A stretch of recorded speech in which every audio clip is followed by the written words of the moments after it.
भारतीय तंत्र में भूत, भविष्य और वर्तमान का हाल सटीक बताने वाली शक्ति में कर्ण पिशाचिनी का नाम मुख्य रूप से लिया जाता है।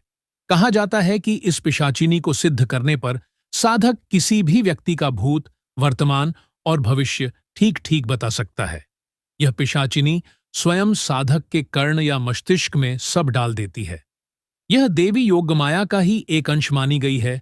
कर्ण पिशाचिनी का रूप एक तंदुरुस्त सुडौल, संपूर्ण रूप से सांचे में ढली सर्वांग रूपसी की नग्नावृत्ति का है।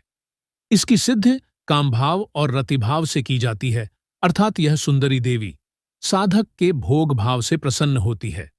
भूत, भविष्य और वर्तमान कथन की इस सिद्धि को करने वाले साधक का अंत अच्छा नहीं होता है, ऐसा अधिकतर मामलों में देखा गया है, क्योंकि इसकी अधिकतर पद्धतियों अघोरात्मक और अपवित्र सी होती हैं।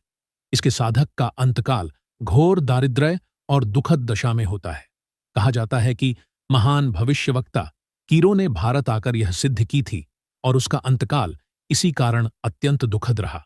यह वाम मार्गीय साधना आगे चलकर साधक का भविष्य नष्ट कर देती है और अंत में उसे दुर्गति और शारीरिक व्याधियों के साथ ही सामाजिक उपेक्षा का शिकार होना पड़ता है। कोई उसके पास भी नहीं जाना चाहता।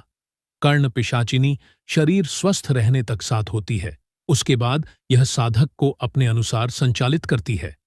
कर्ण पिशाचिनी सिद्ध साधक किसी का चेहरा देखकर मन की बात सहित घर परिवार की सारी बातें बता देते हैं, यहां तक कि व्यक्तिगत जीवन के गूढ़ रहस्यों तक को बताकर लोगों को हैरान और चकित कर देते हैं।